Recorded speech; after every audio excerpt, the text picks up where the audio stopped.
Beleza. Olha só, vamos ver se na semana que vem, gente, a gente já começa a fazer. Vocês me lembram? Não, mas pode deixar que eu já vou separar. A gente vai começar a fazer já sorteio de livro na semana que vem, tá? Por enquanto, na reunião de quinta. Depois a gente passa a fazer na reunião de quinta e segunda, porque senão eu vou me enrolar todo. A gente começa a fazer o sorteio na reunião de quinta-feira, um ou dois livros, uns dois livros por reunião, tá? Nós vamos fazer, já temos alguns livros já separados, mas nós estamos conseguindo outros. Só que assim, o sorteio para fazer tem que estar presente, né, Valerinha? Você não pode ficar em Andrômeda aí, sumindo em Andrômeda de vezes, e não vem, entendeu? Aí nós vamos fazer aí o sorteio, tá? E aquele mesmo esquema, né? Se a pessoa já tiver o livro, é só avisar que a gente troca na hora, a gente escolhe o livro que não tem, tá bom?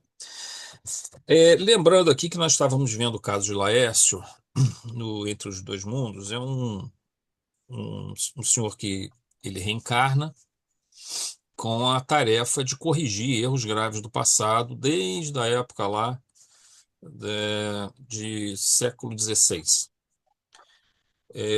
na França. Perdeu a carona do cometa, né? Tá certo.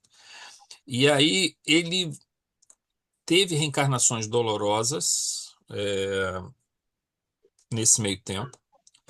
Depois ele se recupera e começa um trabalho de preparação na espiritualidade, então ele vem com a missão, pela inteligência que ele tinha e pela capacidade de comunicação dele, uma inteligência social assim muito forte, dele poder é, divulgar a doutrina espírita, o evangelho. E, obviamente, ele teve uma queda muito grande, ele se comprometeu enormemente, por isso ocorre esse processo de auxílio a ele, que está sendo realizado pela equipe, tá? Então, é dentro desse processo do Laércio, que foi, se eu não me engano, Pierre François, né, nessa encarnação na França, mas ele teve outras reencarnações depois, mas foram reencarnações compulsórias, né, ou reencarnações expiatórias, melhor dizendo, onde ele teve que corrigir gravíssimos erros que ele cometeu, então, nessa ocasião. Então, no item 1.3, a gente continua. Observemos que o doutor Arquimedes, ao relatar a situação de Laércio, escreve que ele enfrentaria adversários dos dois planos da existência, mas que ele trazia tendências maléficas em suas heranças emocionais, o que significa um terceiro adversário, né? Ele próprio. Ou seja, o que que a gente está querendo dizer aqui? Que ele, ao reencarnar para fazer essa tarefa de levar o evangelho, levar a doutrina espírita, como a gente sempre diz, dentro de um mundo de provas e expiações, onde nós temos não só uma resistência no campo dos encarnados, mas também uma resistência no campo dos desencarnados, então ele luta contra, digamos assim, entre aspas, dois planos da vida. Luta entre aspas, né? Ele tem também, óbvio, muitas pessoas que se juntam para ajudar, mas ele tem muitas pessoas que tentam prejudicá-lo e muitos espíritos que tentam prejudicá-lo. Mas ele, em especial, trazia inimigos do passado muito fortes. Vejam, o fato de você trabalhar para o bem já atrai espíritos que não querem o bem, independente de se eles já tiveram algum contato com você.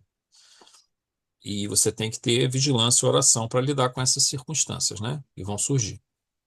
E praticar o máximo de bem que você puder praticar, essa vai ser a tua couraça, a tua proteção. Mas ele tinha esses adversários do passado, pessoas que ele prejudicou muito, né? E, e ele tem o pensamento de culpa dentro dele, muito forte, então isso já é um grande problema. Mas ele traz também ainda tendências que não tinham sido totalmente resolvidas. Mesmo essas reencarnações compulsórias, elas fizeram ele compreender a gravidade dos erros do passado, mas ainda trazia essas tendências, não são fáceis de serem extirpadas, né? Então ele fala que ele trazia tendências maléficas no sentido comportamental em suas heranças emocionais, ou seja, ele tinha desvios comportamentais ainda que estavam latentes e precisavam ser trabalhados. E aí você vê, você vai ter uma pessoa que vai ter que ser um trabalhador, nesse caso, na seara espírita e da divulgação do evangelho. E esse indivíduo tem tendências, digamos assim, comportamentais ruins do passado que precisam ser trabalhadas, aí isso é sempre, obviamente, um problema. Mas também é uma solução. Vejam, é um problema porque é um risco. Ele tem que redobrar sua vigilância.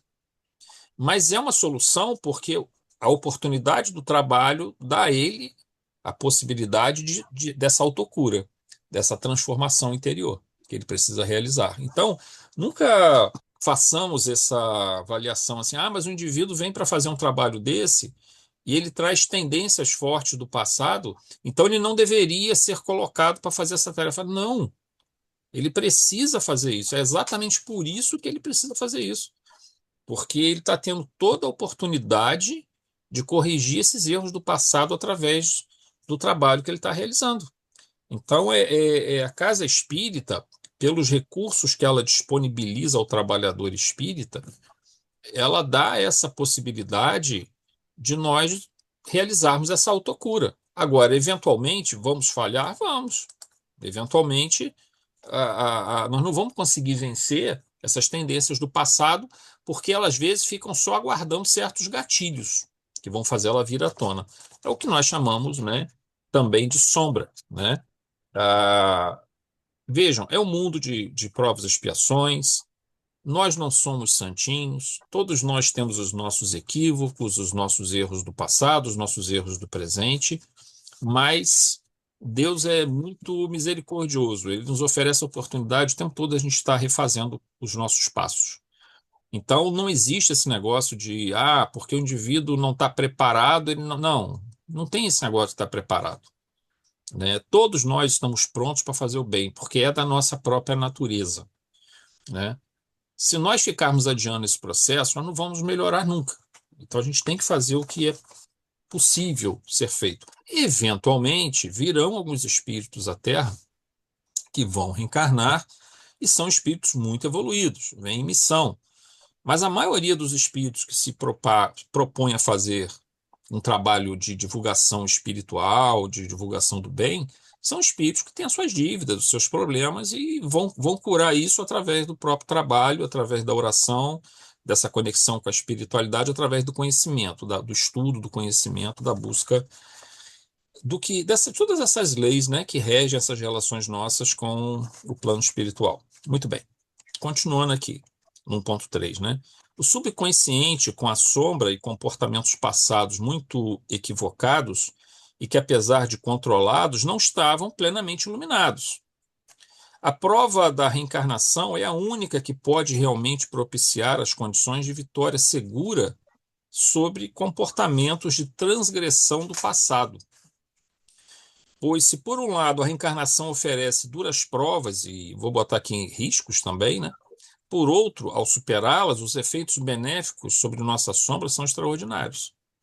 Então, assim, não resta a menor dúvida de que o processo reencarnatório tem risco? Tem. Você pode sempre, pelas situações que nós vivenciamos e pelas próprias necessidades do corpo físico, nós somos colocados à prova o tempo todo. Mas quando nós aprendemos a superar essas provas e vencê-las, nós nos saímos muito mais fortes e muito mais sábios. E com isso vamos fazendo o nosso processo de autocura, curando essas feridas, essas sombras lá do passado, né, que precisam ser curadas. A integração, o ser se tornar integral, né? Então esse é o ponto chave. E a gente tem que entender, gente, que olha, uma pessoa que cometeu equívocos durante muito tempo e criou hábitos e comportamentos perniciosos e meio que anestesiou sua consciência para que pudesse fazer isso, anestesiou sua consciência em relação à lei divina. Mudar isso não é uma coisa que vai acontecer de um estalo de dedos, não existe isso. Não, simplesmente não existe. Esse estalo de dedos, vamos dizer Paulo, por exemplo. lá na estrada de Damasco. É o estalo de dedos. Mas só que para Paulo aquilo ali foi um despertar, mas um despertar para o começo da luta de transformação que ele teve que realizar. Ele teve que ficar anos lá no deserto, se preparando, depois ele veio, sofreu todas aquelas situações que ele foi sofrendo, ele foi se depurando novamente, vencendo os equívocos que ele ainda trazia. Então, assim, não existe esse despertar de alguém que tem hábitos arraigados durante muitos anos em um segundo. Não é assim que funciona. Leva tempo para a gente poder mudar esse hábito, esse comportamento com comportamentos renovados. Então, por isso que às vezes a pessoa fala assim, poxa, mas eu estou há tanto tempo fazendo bem, eu estou orando, eu estou me vigiando, estou fazendo, e eu continuo passando. Nós estamos no processo de cura, gente. É um processo de cura. Ele é gradual mesmo, porque ele tem que ser uma coisa que vá ter consistência, que ela vai perdurar ao longo do tempo, diria da eternidade, tá? De todo o tempo futuro. Então, não é uma coisa que você vai simplesmente mudar e acabou. Não, ela vai te transformar em definitivo, né? Aquilo ali. Então, é essa cura que nós buscamos. Por isso que ela é lenta, por isso que ela é demorada. Ela não vai acontecer de uma hora para outra. É claro que quanto mais o indivíduo se dedica à sua autocura, mais rápido, entre aspas, vamos dizer assim, será esse processo em relação a uma pessoa que não faz isso, que vai tocando o barco de qualquer forma, né? Mas não é rápido, nunca é rápido. 1.4. Esclarece ainda o nobre instrutor espiritual que a última encarnação de Laércio fora na França, incluindo o período em que se deu a trágica noite de São Bartolomeu em 1572, e que Laércio, por estar ligado à corte do rei naquela ocasião, teve participação nesse terrível evento. Nesse episódio, milhares de huguenotes, que eram protestantes com ligações com o calvinismo, né, da Inglaterra, foram assassinados. E o Laércio, naquela época, ele se beneficiou dessa tragédia, tipo assim, ficando com bens das pessoas que foram assassinadas, desses protestantes. Era um período crítico na França, gente, porque havia sempre uma tensão muito grande entre católicos e protestantes. Às vezes havia a Inquisição, que atuava contra os protestantes. Às vezes a situação se equilibrava através de acordos, né? Porque a parte política e religiosa sempre, no caso da Igreja Católica, sempre esteve juntos, né? Quer dizer, sempre. Pelo menos nesse período mais conhecido ali da Idade Média e depois do Renascimento, houve sempre essa ligação muito forte entre Igreja e Estado. E haviam acordos para que não houvesse uma guerra declarada entre esses grupos. E nos casos huguenotes, ali havia até o próprio conselheiro, né, um dos conselheiros do rei, era, na verdade, um almirante que era um huguenote, e o rei era católico. Mas, de repente, qualquer intriga que houvesse, qualquer situação desse tipo, desencadeava novamente a violência. E na noite de São Bartolomeu, então, milhares de huguenotes foram assassinados em algum. Não foi uma noite só, foram alguns dias, né, de terror, de matança, tá? É, fala que semanas depois eu vi os gritos dos assassinos. A verdade é que foi uma coisa terrível, terrível mesmo, né? Bom, vamos agora fazer a leitura da, da próxima passagem. A palavra do amigo tornara-se comedida e calma. Quem que poderia ler para a gente, por favor?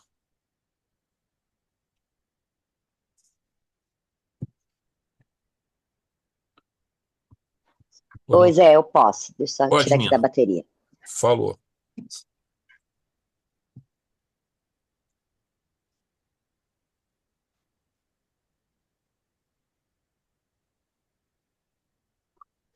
Ô, Janina, já ia me oferecer para ler com essa voz minha que tá sexy.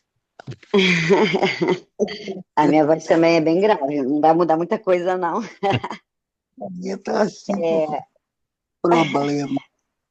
Vai a lá. gente parou na palavra do amigo? Isso, palavra do Isso. amigo. Tá, vamos lá. Página 103 do livro. A palavra do amigo tornara-se comedida e calma, denunciando a inominável tragédia de cujos danosos efeitos milhares de espíritos envolvidos ainda sofrem as consequências desastrosas. Mantendo-nos presos nas informações, prosseguiu aclarando-nos. O nosso atual Laércio esteve envolvido com um crime generalizado, naqueles dias, na condição de amigo destacado. Repetimos, do aturdido Carlos IX. Envolveu-se em lutas acerbas e vergonhosas, fingindo defender a fé religiosa e a flor de lis, símbolo da monarquia francesa. Dissoluto e venal, aproveitou-se da loucura coletiva que invadiu o Palácio das Tuileries, em Paris, a fim de beneficiar-se, adquirindo prestígio e poder, ao lado dos aturdidos governantes. A morte, porém, que a todos convoca a horizontalidade do corpo no solo das necrópolis, arrebatou-os um a um, enquanto os lamentos e gritos das vítimas por muitos anos apavoraram os habitantes do palácio, que ficara macabro, aguardando os seus algozes além das fronteiras de cinza do corpo físico.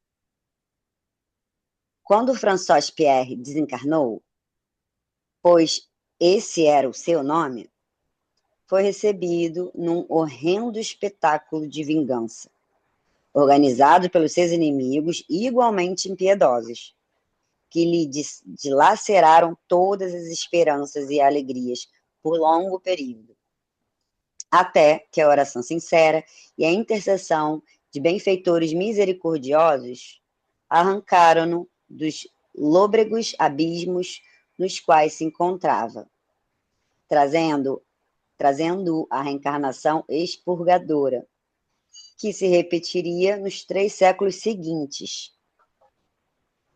Recuperando parte dos gravames, começou o processo de conscientização de si mesmo, resolvendo-se por socorrer aqueles que antes o martirizaram, suas vítimas pretéritas, na condição de médico generoso e devotado.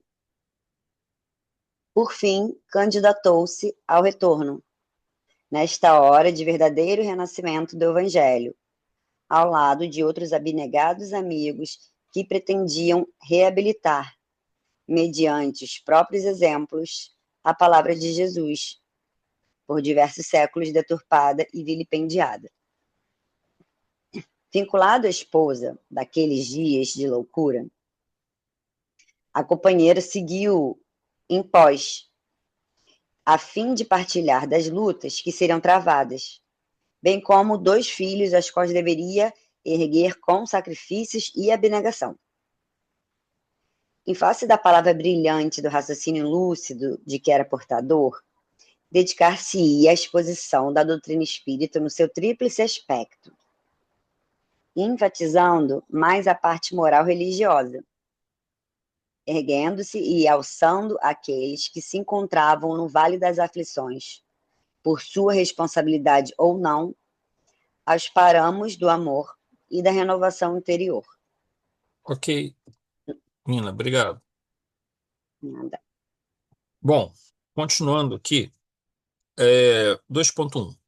Continuando as explicações sobre o passado de Laércio, Dr. Arquimedes informa que ele era amigo do rei Carlos IX, então com 22 anos, e que não exercia um controle pleno sobre o trono, que a mãe do Carlos IX meio que controlava ele, né? Era uma eminência parda ali. Naquela ocasião, muitos católicos com cargos na corte do rei conspiraram para a tragédia, que teve a participação bem acentuada da mãe de Carlos IX, Catarina de Médicis. Laércio, que já apresentava uma personalidade dissoluta, se aproveitou daquela situação para se beneficiar, adquirindo prestígio e poder ao lado dos aturdidos governantes. Então ele usa aquela situação, quer dizer, ele já tinha, na verdade, um comportamento dissoluto, um comportamento E aí ele usa daquela situação para se tornar ainda, para obter mais poder e mais dinheiro e mais prestígio dentro da corte, né? O que a gente vai observar, né, gente, acaba agravando ainda mais a participação dentro dessa situação. Porque, por exemplo, se o indivíduo participasse disso com a intenção de uma proteção religiosa da igreja, já seria extremamente equivocado, já seria extremamente criminoso fazer isso. Mas teria ainda alguma, vamos dizer assim, algum atenuante de que o indivíduo fosse um fanático religioso. Isso, bem ou mal, é um atenuante, porque você não está agindo por interesse próprio, mas você acredita estar agindo pelo interesse da própria igreja. É errado? É, mas é um certo atenuante. Mas quando você age dessa forma e nem está agindo em benefício da igreja, você está agindo em benefício próprio, aí a situação nem atenuante mais tem. Zé, Oi, Rosana. é. Como Paulo, né? Paulo Sim, sim, acreditava é, exatamente, é enquanto ele verdade. estava judeu, ele perseguia os cristãos, chegou a matar várias pessoas. Ele acreditava que estava fazendo certo. É, ele E era depois, tipo meio quando que ele fanático, né? despertou, ele viu que estava errado. Aí ele continuou com a mesma força. Mas aí ele continuou com a mesma força para o cristianismo, né? Sim, é. Ele só precisou, digamos assim, canalizar, né? Aprender a canalizar essa mesma energia, só que agora numa outra forma. E também outra coisa, né? Toda ação violenta e toda ação, digamos assim, contra um irmão, é, ela carrega uma responsabilidade, né? Daquele que o pratica. Porque, independente dessa questão religiosa ou por outro motivo que você julgue estar agindo em nome de algum objetivo maior. Ao agir em nome de um objetivo maior e agir com violência, a gente observa, por exemplo, como Jesus nos deixou uma orientação muito sábia quando ele disse que os brandos herdarão a terra, os brandos e pacíficos herdarão a terra, porque não há como você tentar corrigir a terra pela violência, né? É claro que você vai agir com força sempre que isso for necessário, mas não além de um certo ponto. Por exemplo, se você tem um criminoso na sociedade que está matando pessoas, que está assaltando, que está fazendo isso, aquilo, você vai prendê-lo, vai retirar ele da sociedade e tentar uma forma de ressocializar ele depois.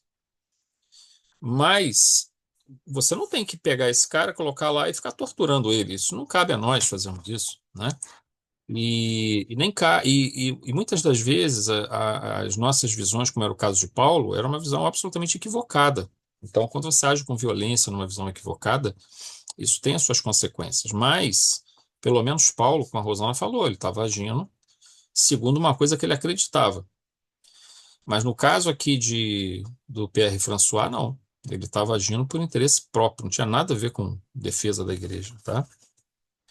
2.2. Esse episódio, conforme lembra o instrutor espiritual, teve efeitos danosos em milhares de espíritos envolvidos que até hoje, quer dizer, Manuel Filomeno está falando aqui do século XX, até hoje teriam, ou até hoje, provavelmente até agora, deve existir espíritos ainda que não perdoaram. Porque você vê, aqui nós estamos falando do início do século XX, segunda década do século XX, quando o Laércio reencarna. Nessa época, então quer dizer, se ele reencarnou na 1920 e poucos, ele começou a exercer, digamos, o trabalho dele na casa espírita por volta de 1950, vamos botar aí por alto, tá? Nessa época, ele tinha no mínimo ali mas tinha mais, tá? Um que estava mais fortemente imantado a ele, mas tinha outros também que continuavam odiando ele desde aquela época, do século XVI. Então, você vê, se em 1950 havia esses espíritos em relação a esse indivíduo, que fora Pierre François, é, com certeza existem muitos outros ainda daquela época, é, ainda presos ao ódio. Nós sabemos de muitos espíritos que não foi o caso, esse aqui não foi um caso de Inquisição, né? Mas teve muitos espíritos martirizados na Inquisição que até hoje não perdoaram os seus carrascos, vamos dizer assim. Então, nós temos relatos desse, por exemplo, de Ivone Pereira, né, na família Leonel, lá no Sul, que ela narra num dos livros dela. Então, essas situações, elas são assim. O Leonel, ele fora um monge dominicano e da Inquisição, e ele estava sendo perseguido por um rabino que teve toda a sua família morta, inclusive o rabino também, nos porões da Inquisição. Isso passados aí 350 anos, né? Mais ou menos 400 anos. Então, o que ele coloca, as consequências kármicas são gravíssimas nesse caso, né? 2.3. Após desencarnar, Laércio sofreu perseguição implacável de suas vítimas.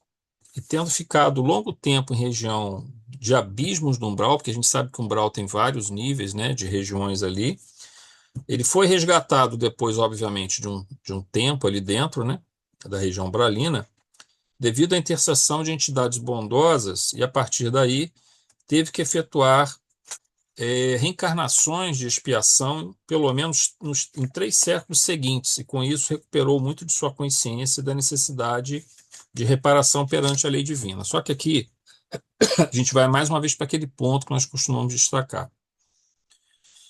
Quando você faz o processo da expiação, ela não é o processo final. O processo da expiação, ela é o processo quase inicial. Por quê? Porque o que a gente fala quando ocorre a transgressão em relação à lei divina? Tem que ter, vem a dor, vem o arrependimento, depois vem a prova, né? Prova, às vezes pode ser uma prova e expiação, mas a gente chama mais de prova porque a dor inicial já produziu o arrependimento. Se ela já produziu o arrependimento, não tem que vir a expiação, mas virá a prova. Essa dor produz o arrependimento. São as duas primeiras etapas, dor e arrependimento. Depois vem a reencarnação como prova, ou seja, o indivíduo é colocado novamente, prova e expiação, né? Prova barra expiação. Ele passa, vivencia situações próximas daquela que ele viveu para ver se ele não vai repetir o erro ou vivencia situações das suas vítimas. E, por fim, a reparação. A reparação é o evento final desse processo. Então, ele, quando faz as reencarnações, durante esses 3 séculos, ele não está consolidando um aprendizado, ele está iniciando o aprendizado. Ele é retirado da região umbralina e, no processo reencarnatório, que começa a despertar nele, através de reencarnações muito dolorosas, a consciência, toda vez que ele desencarnava, chegava ao plano espiritual, ele lembrava, era lembrado daquilo que ele fez e via aquilo que ele passou, e aquilo que ele passou vinha modificando o entendimento dele em relação aos equívocos passados. Beleza. Até que chega um ponto em que há, de fato, um arrependimento.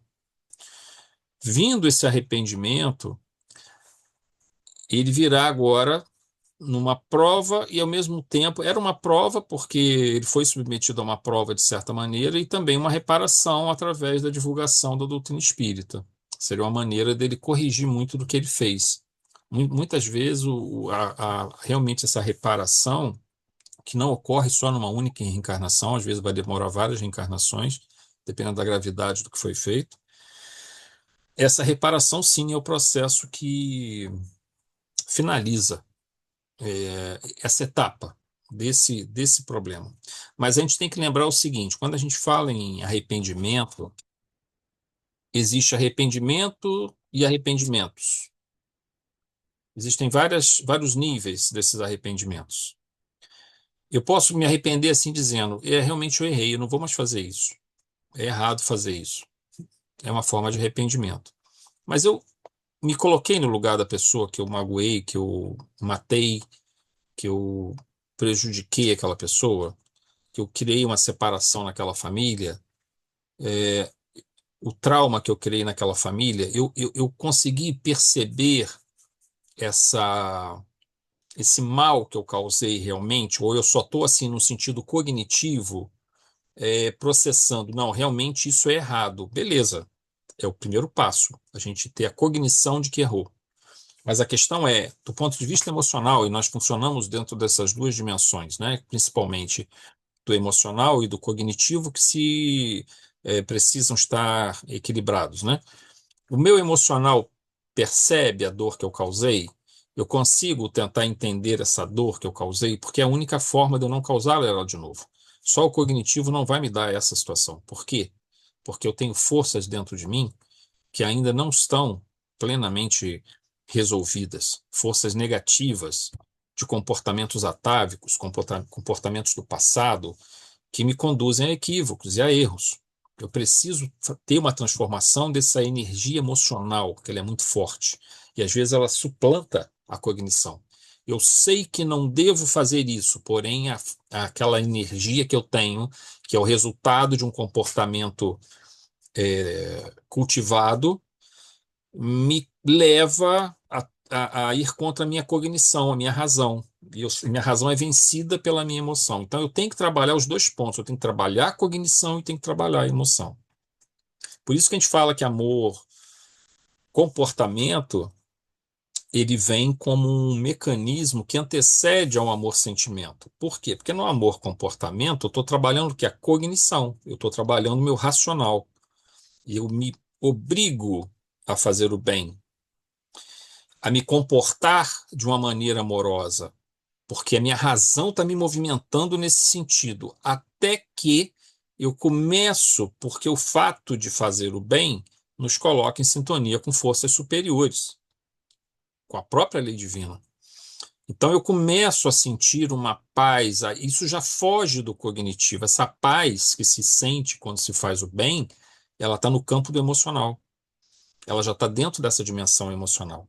O cognitivo já está trabalhado, beleza, agora eu preciso trabalhar o emocional. O emocional, aí surge o amor-sentimento. O amor-sentimento é aquele que você sente uma alegria, uma felicidade, uma paz, uma leveza sempre que você faz o bem. Isso está no campo do emocional. Saber que você precisa fazer o bem está no campo do cognitivo. Essas duas coisas precisam trabalhar juntas, precisam se equilibrar dentro desse processo. Então, não adianta você só ter assim, a noção de que fez errado se você não tem a percepção emocional do que representa o mal que você fez. Por isso que existem esses níveis de arrependimento. Quando se chega ao nível de uma compreensão verdadeira, no sentido cognitivo, de uma compreensão verdadeira, no sentido emocional do mal realizado, a primeira coisa que nós vamos querer fazer é reparar o erro que nós fizemos. E aí já a cura está muito próxima.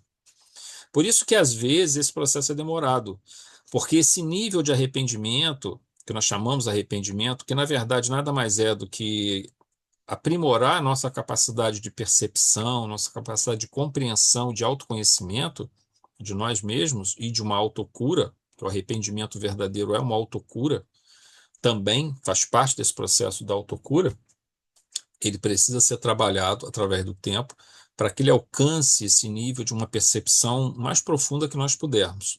Uma percepção superficial já é uma boa coisa, mas não é suficiente. Não é suficiente. É preciso nós entendermos o mal que fizemos ao outro, a intensidade desse mal que nós fizemos. Quando nós percebemos isso, aí sim, começa a sair o processo de cura. Então, segue-se essas etapas. Por isso que no caso dele, as reencarnações dolorosas dos 3 séculos seguintes foram apenas para poder quebrar essa resistência ao processo até da própria cognição. E depois ele teve a oportunidade de se preparando no plano espiritual, com certeza foi trabalhando esse emocional dele também, mas a prova realmente e a reparação viriam dentro do mecanismo reencarnatório. Mas lembrando que ele trazia esses obsessores que seriam um problema. Mas veja, olha só como é que a lei funciona de uma forma muito sábia. Esses obsessores precisavam ser curados, precisavam ser ajudados. Ele desencadeou esse processo. Então, ele tem que também tentar ajudá-los. Aí você vai dizer assim, mas esses obsessores, ele ficar ajudando, tentando ajudar, e eles nunca perdoarem. Simples. Vai chegar uma hora em que não haverá mais vínculo. Eles não vão nem conseguir obsidiá-lo, porque ele terá transcendido, ele terá evoluído espiritualmente, e esses obsessores continuarão mergulhados no ódio, porque aí é um desejo deles permanecer assim. Então, não depende mais dele.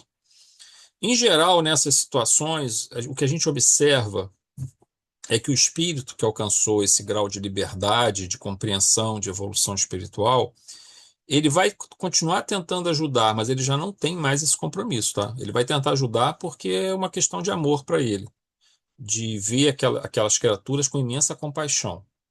Mas o indivíduo que continua cultivando ódio depois, a responsabilidade é dele, tá? Só que o espírito, enquanto ele está num certo nível, o espírito que foi o provocador de tudo aquilo, ele sente a necessidade de estar ajudando, ajudando, ajudando, mas só que vai chegar uma hora que, se aquele espírito obsessor não perdoar, não haverá mais vínculo, não tem mais como haver vínculo. Só há vínculo no sentido do mais evoluído para o menos evoluído. E aí é uma opção dele continuar a ajudar esse obsessor, mas ele já não tem mais a obrigação kármica de fazer isso. Aí é por amor dele. Não é mais por uma obrigação kármica, por um vínculo kármico, uma vez que ele já fez tudo que lhe era devido nesse sentido, e o outro não quer sair daquela situação.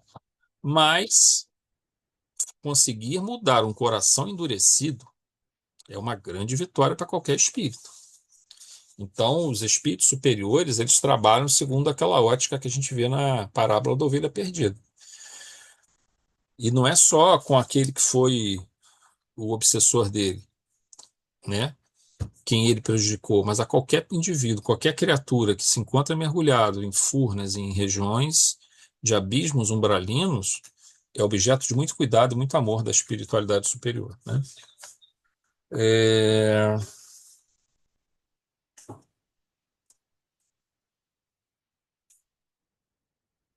Eu já li o 2.3, né, gente?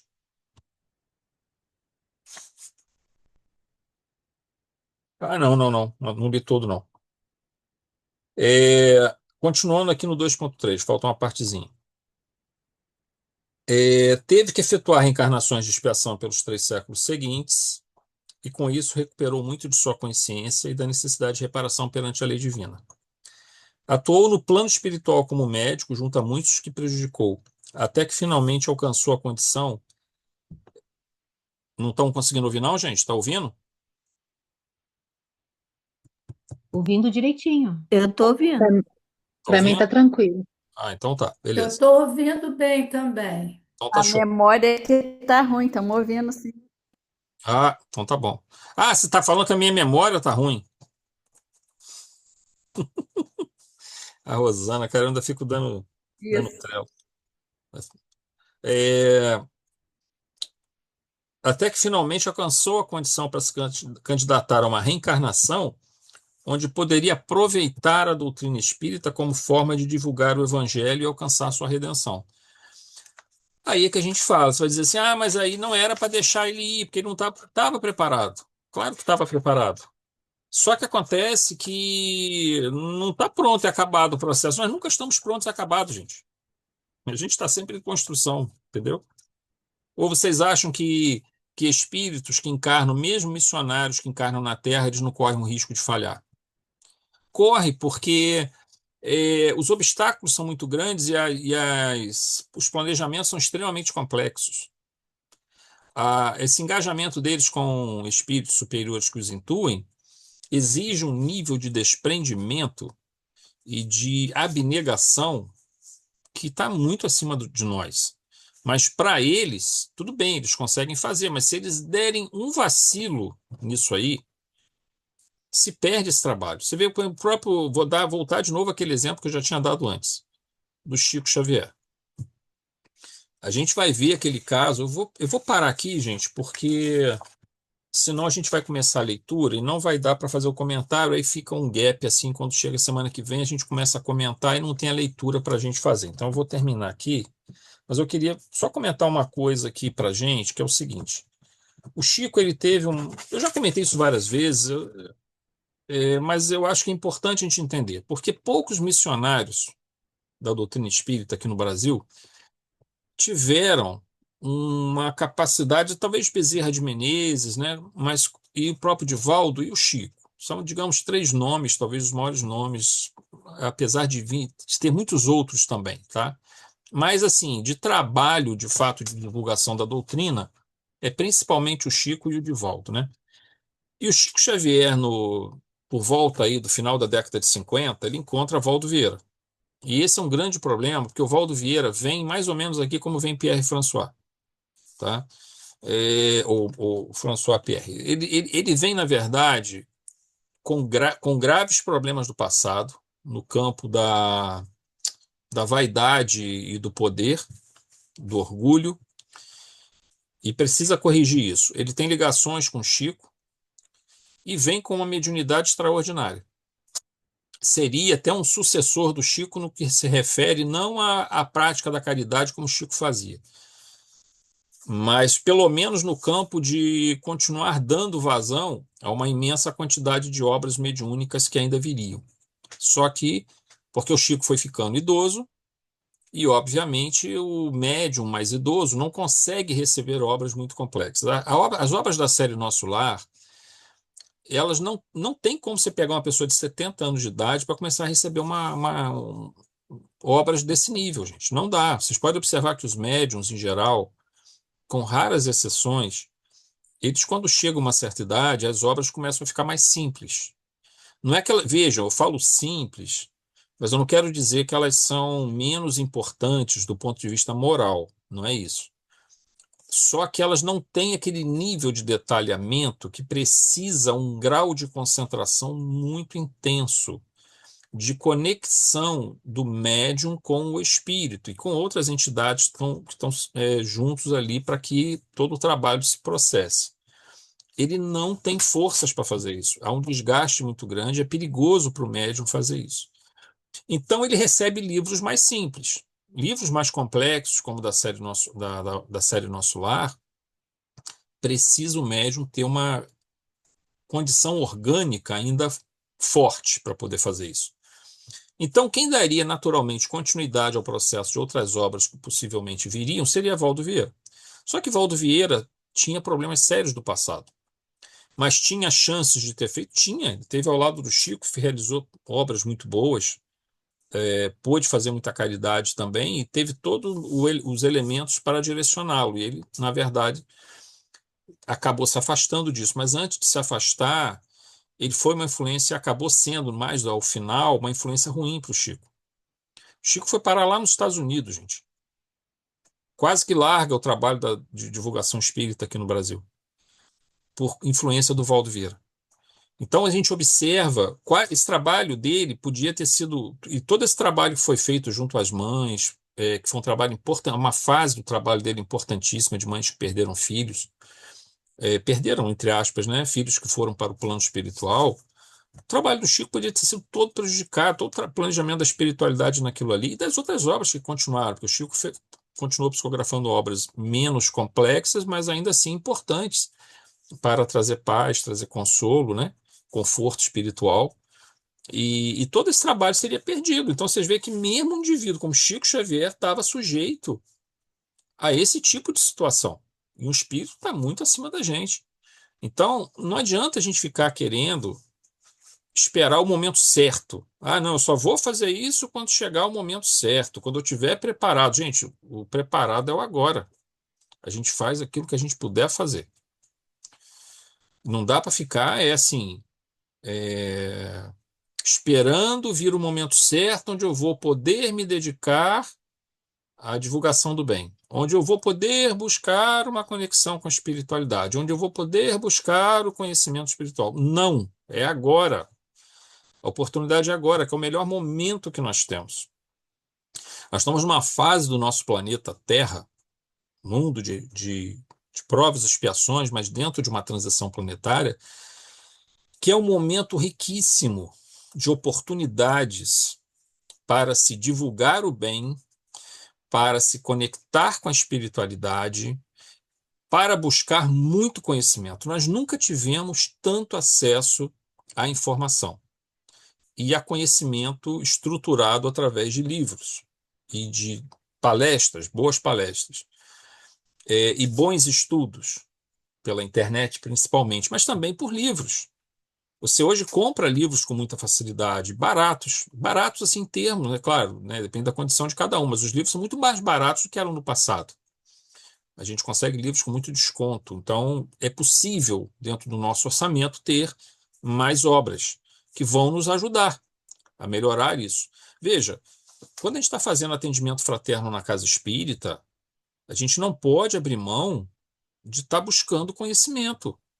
Ah, mas eu vou trabalhar intuído. Claro, vamos trabalhar intuído, é óbvio que vamos trabalhar intuídos. O nosso desejo de ajudar, a nossa boa vontade, a nossa oração, né?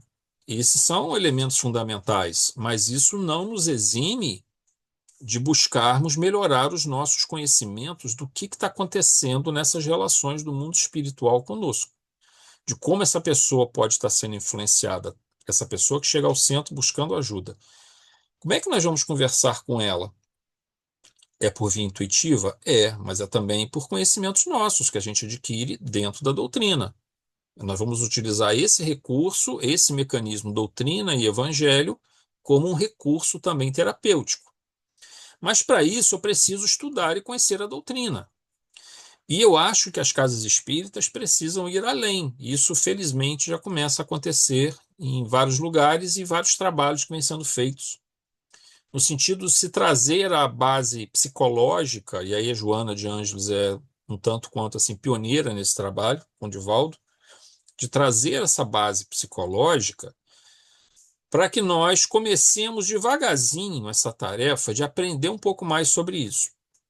Aí você vai dizer, mas por quê? Mas a gente vai ser terapeuta? A gente vai ser psicólogo? A gente vai ser psiquiatra? Não, não é isso. Mas quanto mais a gente passa a entender essas nuances e esses conhecimentos, mais os espíritos encontram facilidade para nos intuir dentro desse processo. Quanto mais o médium se prepara, mais apto ele fica para essa conexão com irmãos espirituais que estão preparados, que estão estruturados para realizar tratamentos na casa espírita.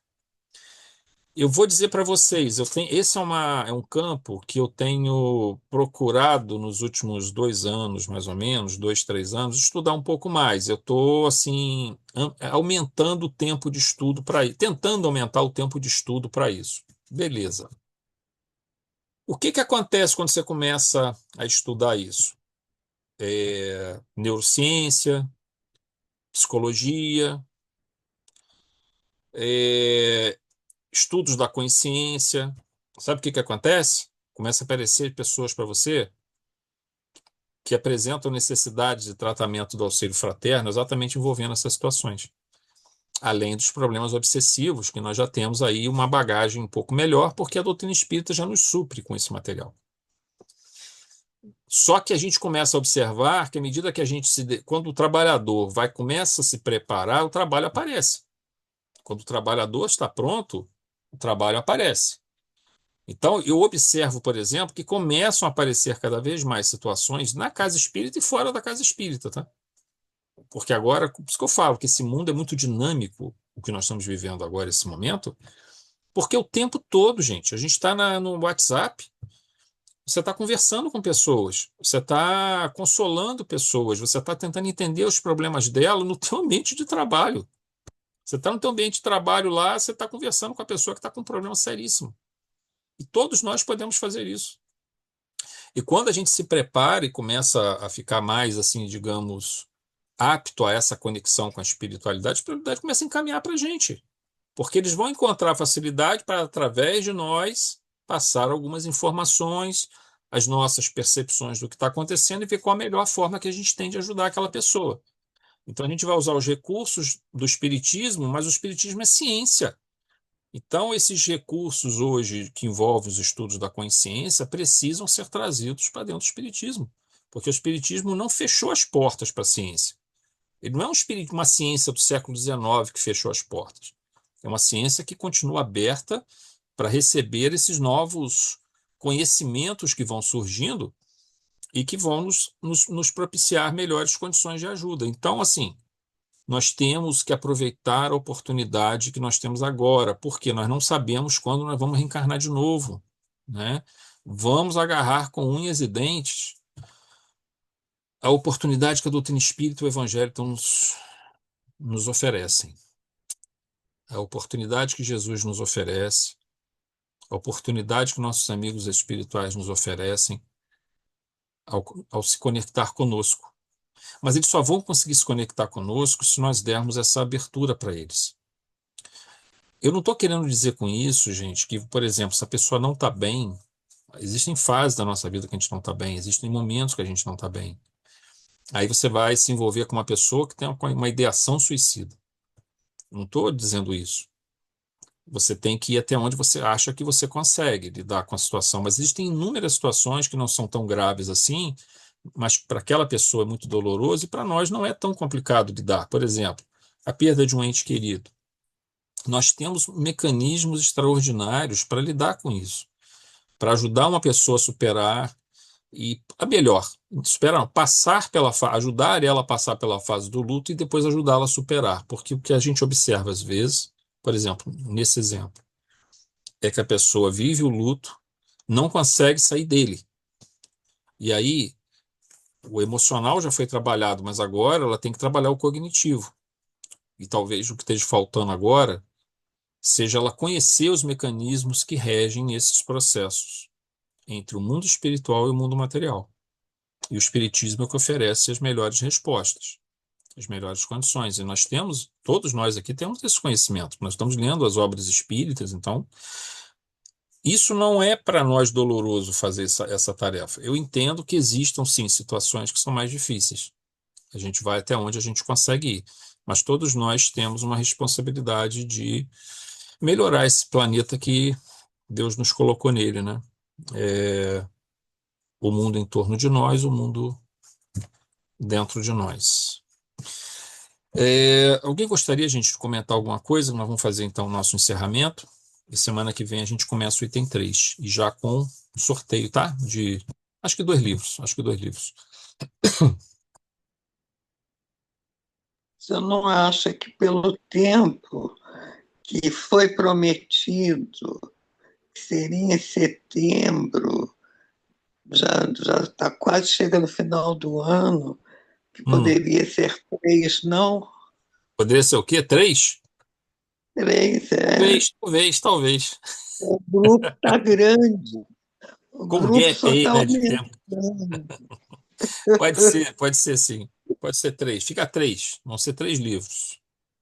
Então tá bom, viu? A pedido da Carmen. Bom, gente, a gente vai Obrigado. então pausar aqui e vamos fazer